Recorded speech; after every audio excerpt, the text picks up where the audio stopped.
Well, I think,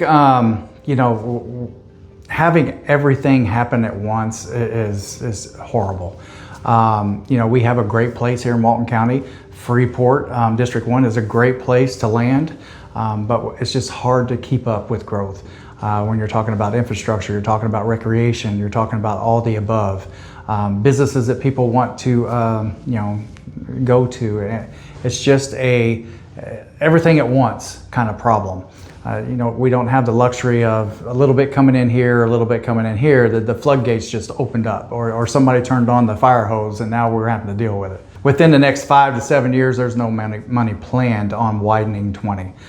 There's some safety funding that you can do periodically in some areas, maybe turn lanes or a couple lights or something like that. But the full-fledged that everybody's anticipating on widening of 20, there's no money.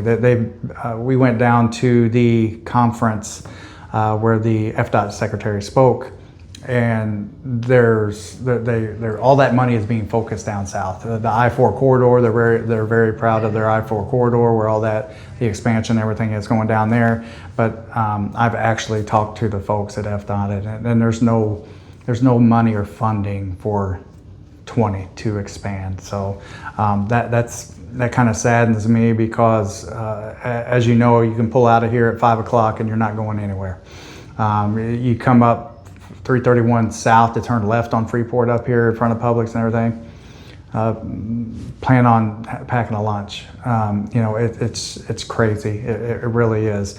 So until we can get some of these items up to the right people to get some attention here, I guess we're just going to have to deal with it. We have this conversation, my wife and I, almost daily, when we're sitting in this traffic, like, where does everybody work? There's only so many t-shirt shops and seashell shops, where are they going? There's no industry here. And, that's a great question, Ron. I don't have that answer. Another thing that we're kind of tackling is the city of Freeport is also approving a lot of the stuff that's happening in District 1 on top of what the county is doing. So, we have two entities that probably need to kind of talk together a little bit more to have a plan going forward. We need to know what Freeport's doing. Freeport needs to know what we're doing. That's one of the initiatives that I've had since I've been here. It would be great to have that summit with all of the municipalities, including the school, including the sheriffs, all under one roof, and hey, let's talk about infrastructure and let's talk about recreation. Let's just pick 2 topics. Everybody's in a room that this has to deal with, so we can see what the Phoenix plans are, what Freeport's plans are, what the county's plans are. What does the school have? What is the sheriff's office doing for enforcement? Just everything. I think that would be a positive step in the right direction to try and handle some of these, decision-making abilities that is causing a lot of this congestion.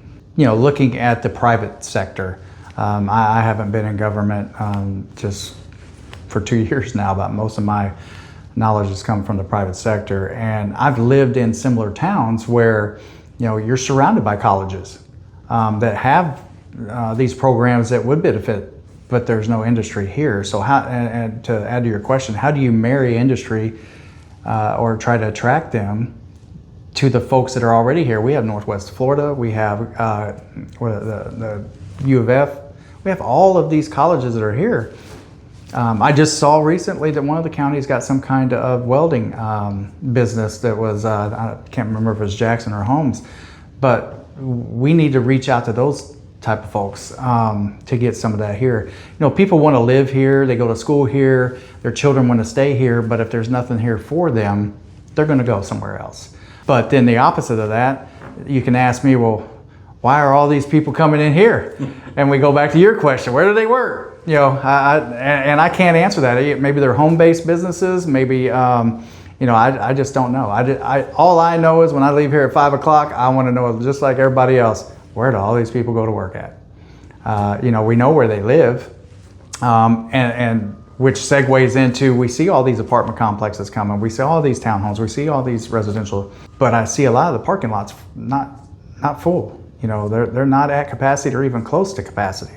So, then we got to look at leaders and say, okay, well, do we have too much of that going on right now? What can we do? I mean, then you come into rezoning, then you come into high density, then you come into all that focuses around what we can do as elected officials, as a community. I am not anti-development. I just think that we need to look at our surroundings and adjust accordingly. I wish I had a magic wand, but I don't. All we can do is go day by day, case by case, development by development, and again, adjust accordingly. We obviously know, people do know where Walton County is. We see that every summer. We see that now with the influx of people coming here to live. So the question is, how do we slow that down, or how do we go a little bit to the precaution side of things to let infrastructure catch up with us a little bit? What is that? I have some ideas, I do, but being on a commission, you're going to need 2 or 3 other folks to ride along with you.